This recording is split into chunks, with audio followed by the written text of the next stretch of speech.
So today I'm going to teach you how to compress your JPEG files into AVIF files for your website.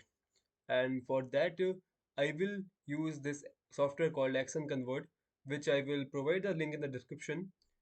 So I'm going to download a JPEG file from this guy Neom from Saudi Arabia on unsplash.com, and I'm going to download a very standard large size and save it in a soft folder here.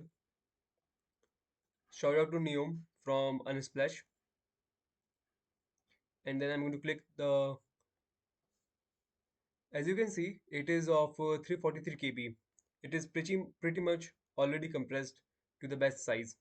But to compress it further, we are going to use the software name called Action Convert. So we have opened the converter app and we are simply going to drag and drop. See, it is here copied.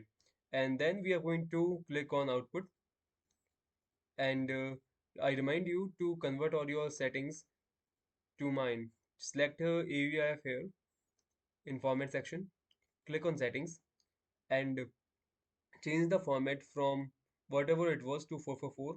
Change the speed to whatever you prefer. I prefer 0 for maximum re reduction in size and efficiency, and then click on OK and untick these. They might be uh, cause some problem in your compression, and then click here, and then it is optional, but I would prefer to untick all these and use multiple cores. Tick on these and use as much cores you want. I'm going to use 10 cores or 11 cores as of now.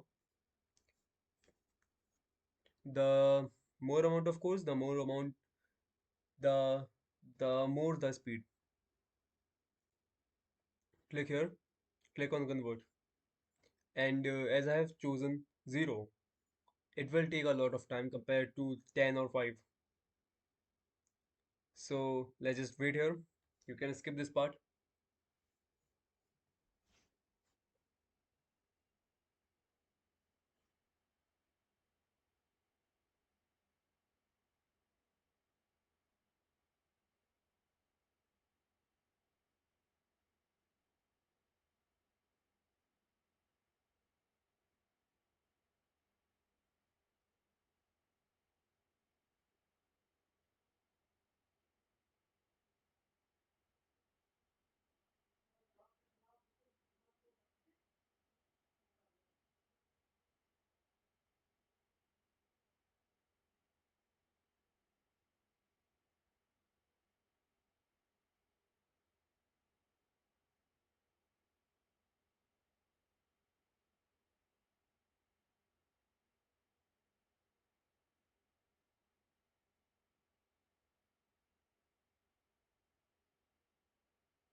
As you can see, it took around 8 minutes of my time, and the initial size was 343 KB, and now we have the image of size of 38 KB, which is of a total 88% of reduction, which is brilliant. So now we are going to see, we are going to open the normal file and then the shrink file. We have shrink file on the right side and the normal file on the left side. See, the quality difference is none, but the quality is same and the reduction in details is barely noticeable. So if I zoom here, which I don't think any of your viewers is going to do, the main essence of the image is already preserved here. You can see the lines all around here. The grains have been compressed for the reduction in size. See, everything is working fine, and the quality difference is not much noticeable, and it's better for your website and speed. So thank you for watching. Please subscribe and like my video if you found it very useful.